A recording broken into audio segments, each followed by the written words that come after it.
अस्सलाम वालेकुम। मेरा नाम मोहम्मद अबू बकर है। मैंने इससे पहले bachelor of science in accounting and finance किया है और अभी मैं जामिअत रशीद कुलियत शरिया साल सोम का तालिब इल्म हूँ। मेरा सवाल ये है कि मॉडर्न फ़िलासफ़ी में जिस हम देखते हैं कि जब क्लर्जीमैनशिप से लोग बाहर निकले और स्केप्टिसिज्म के बारे में सोचना शुरू किया, जब इस चीज़ को उन्होंने सोचना शुरू किया तब उन्होंने दुनिया में तरक्की शुरू की है। और हमारे जिस तरह कि आपने अभी थोड़ी देर पहले टेक्नोलॉजी की इतनी ज़्यादा अहमियत का बयान की है, हम लोग अभी तक उसी चीज़ में फंसे हैं। और सेकेंडली, जबकि हमारे इस्लाम में बहुत सारी थॉट्स ऐसी होती हैं जो प्री डिटर्मिन्ड होती हैं, तो पहले से प्री डिटर्मिन्ड थॉट्स को लेके मैं एक तख्लीकी जहन कैसे रख सकता हूँ। और चूँकि हमारे यहाँ अभी तक ऐसी टेक्नोलॉजिकल इनोवेशन नहीं हुई, जब वो इनोवेशन नहीं हुई तो मैं जो भी कोई नया इकदाम उठाने जाता हूँ या कदम उठाने जाता हूँ उसके बारे में पहले से याद जाता है कि फ़लाँ चीज़ हराम है, फ़लाँ चीज़ हराम है, फ़लाँ चीज़ हराम है। तो इस चीज़ को मद्देनज़र रखते हुए हम दुनिया में तरक्की कैसे करेंगे? बहुत शुक्रिया। भाई साहब का अच्छा सवाल है। वो कह रहे कि जब हम टेक्नोलॉजी का इस्तेमाल करते हम देखते हैं कि कितनी तरक्की करते, लेकिन जब नई जदीद टेक्नोलॉजी का इस्तेमाल करते फतवे लगते हराम है, सही है, नहीं है, गलत है।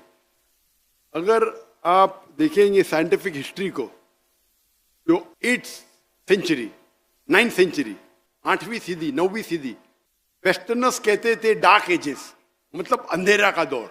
कौन कहते? यूरोपियन कहते हैं कि डार्क एजेस, अंधेरे का दौर। लेकिन अगर आप हिस्ट्री पढ़ेंगे तो मुसलमान चोटी पे थे, और इस पर तकरीर दिया मैंने।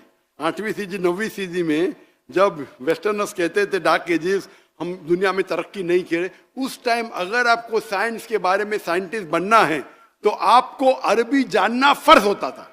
तो कई गैर मुस्लिम साइंस की तहकीक करने के लिए अरबी सीखते थे।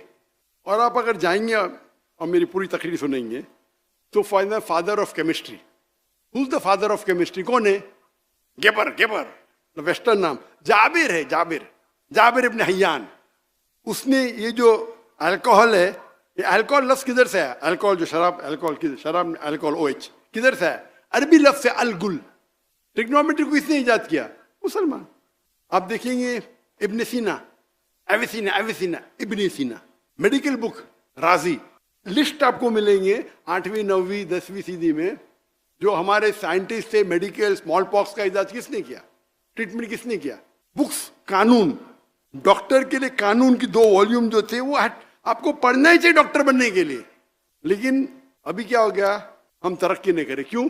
पहले हम कुरान और हदीस के करीब थे। जब कुरान और हदीस के करीब थे हम दुनिया के चोटी पे थे, तादाद में कम थे हम। अभी तादाद में तो ज्यादा है हम, 25%, 2 बिलियन। झाक की तरह, अल्लाह के रसूल कहते झाक की तरह। क्या फायदा? लोग झपटने के लिए ठहरे, क्योंकि हम कुरान और हदीस को दूर जाए। जितना दूर जाएंगे उतना हम दुनिया में भी नीचे जाएंगे। तो अगर हम कुरान पे और रिसर्च करें और वो उल्मा की बात माने जो सही है बनिस्बत हराम है हराम, सबूत होना चाहिए, हम शरिया को फॉलो करना चाहिए, जो उल्मा फतवा देते उसे मानना चाहिए। लेकिन कोई भी सही उल्मा कभी भी टेक्नोलॉजी से आपको रोकेगा नहीं। सही उल्मा कभी नहीं रोकेगा। अगर कुछ गलत है रोकेगा। रिबा गलत है, रिबा के बिना धंधा नहीं करते तो बेवकूफ लोग जो बोलते हैं। जितने टॉप 500 वर्ल्ड की company all are debt free है, टॉप कंपनीज। तो जो हर एक फन में अलग आलिम है। आज की तारीख में इस्लामिक इकोनॉमिक्स में नंबर 1 है मुफ्ती तकी उस्मानी, नंबर 1 दुनिया की। आपके वो इस्लामिक इकोनॉमिक्स के माहिर है। और हामिद हसन जिसने मैंने कहा था, उनका इंतकाल हो गया, उनने कायम की थी इस्लामिक यूनिवर्सिटी इस्लामाबाद। मैं माशाल्लाह उनके बहुत करीब था, काफ़ी घंटे गुजारे इस्लामिक इकोनॉमी में बात करने। माशाल्लाह मुफ्ती तकी उस्मानी के साथ भी मैंने काफ़ी वक्त गुजारे। ये लोग इस्लामिक इकोनॉमी माहिर है। अभी कोई दूसरा फतवा बोलेगा ये हराम हलाम, अरे भाई आपके पास है कोई दलील? और हनफी फिक जो है इस्लामिक इकोनॉमिक्स में बेस्ट फिक है। जो हनफी उलमा ने जो किए तहकीक इन इस्लामिक इकोनॉमिक्स, इसलिए मुफ्ती तकी उस्मानी की इज्जत सब जगह है दुनिया में। इवन सऊदी जाएंगे तो इज्जत है। ये सच है भाई, मैं कभी डरता नहीं सच बात कर रहा। क्यों मैं इनको प्रेस क्या, चारों अम्मा की इज्जत करता हूँ मैं। तो हमें ये देखना चाहिए। लेकिन एक बात मैं कहूँ क्या नहीं हूँ कि पाकिस्तान में और इस्लाम केवल होना चाहिए। मुफ्ती तकी उस्मानी साहब है इधर, लेकिन मलेशिया में अभी मलेशिया कॉम्पिटिशन नहीं हो रहा, नहीं तो आप बोले वापिस से वीडियो वायरल हो जाएगा। नहीं, लेकिन मलेशिया पाकिस्तान का कोई इतराज नहीं लेगा। इंडिया पाकिस्तान में इतराज होता है तो मलेशिया का बोल सकता हूँ ना मुफ्ती साहब। मलेशिया में जो प्रैक्टिकल इस्लामिक बैंकिंग है बहुत अच्छी है। वहाँ नंबर 2 शेख दाऊद बकर, वो नंबर 2 आते, वो मलेशिया में। लेकिन प्रैक्टिकली इस्लामिक बैंकिंग जो मलेशिया में वो और आम है। यहाँ मैं पूछ रहा था, कौन कह रहा था 23%, कौन इस्लामिक बैंकर कह रहा था कि 23%, वो भी अच्छी बात है, 23% of the banking is Islamic banking. Malaysia में और ज़्यादा तादाद है। हालांकि मलेशिया में 63% मुसलमान है, तो वहाँ कम होना चाहिए ना। वहाँ गैर मुस्लिम भी इस्लामिक बैंकिंग करते, तो यहाँ मुसलमान 95-97% मुस्लिम है पाकिस्तान में। तो यहाँ क्यों? उल्मा आपके पास है, टेक्नोलॉजी है इस्लामिक बैंकिंग की, तो क्यों? तो खाना का गड़बड़ है ना। तो हम इस्लामिक इकोनॉमिक्स जो नहीं जानते बोलते हैं, अरे इस्लामिक बैंकिंग कन्वेंशनल बैंकिंग ऐसा ही चाहिए, यहाँ से खाओ यहाँ से खाओ, एक है। तो मैं बोला भाई आपको इल्म में तो क्यों बात करते भाई? उससे मुझसे बोलते, और वो क्या समझते कि मैं हम मिलाऊंगा, बिकॉज आखिर को समझ साइंटिफिक है, सूट बूट टाई वाला। बोलते ये तो इस्लामिक बैंकिंग बकवास है। मैंने कौन बोलता है? तो मैं जब आवाज़ खोलेगा तो उधर डर जाते। मैं बोला भाई आपको नहीं पता तो क्यों मुँह खोल रहे भाई? क्या आपने पढ़ी इस्लामिक इकोनॉमिक्स? नहीं पढ़ी तो क्यों बोल रहे? क्यों अपने आप को जहन्नम में डाल रहे? क्या मुफ्ती है क्या? हाँ बोलो, मुझे समझता नहीं, जायज़ है। खाली हाँ यह अलग बात है क्या बहुत से लोग इस्लामिक बैंकिंग के नाम पे मुसलमान को बेवकूफ़ बनाते, वो सही है। लेकिन there is something like Islamic banking ruling है। तो आप लोग, अगर मुझे पता है इज्जत बहुत मुफ्ती तक उस्मान ने किया माशाल्लाह, लेकिन आप लोग सपोर्ट कीजिए। अभी अगर 25% बोले तो यहाँ 25%, यहाँ से ज़्यादा परसेंट हो जाएगा इस्लामिक बैंकिंग का। मैं तो बेस्ट बोलता हूँ भाई, लोन लो ही मत, बेस्ट है। ना रहेंगी बास, ना बजेंगी बांसुरी। लोन लेने का तो इस्लामिक बैंक से लो, अगर मजबूरी है तो। लोन नहीं लेना बेस्ट है, मजबूरी है तो इस्लामिक बैंक से लो। तो इस तरीके से एक एक पहलू पे अगर हम तवज्जो दें और पूरा माशरा एक होगा, और अगर टेक्नोलॉजी बढ़ती है तो क्या करना चाहिए आपको सपोर्ट के लिए आप अगर शुरू करते हैं तो आप बड़ी मिसाल के तौर पे मुझे नया जवाब मिलता है। इस्लाम का उसूल है कि अगर एक आलिम फतवा देता है, अगर वो सही है तो उसे 2 सवाब, गलत है तो भी 1 सवाब। आलिम, आम आदमी नहीं।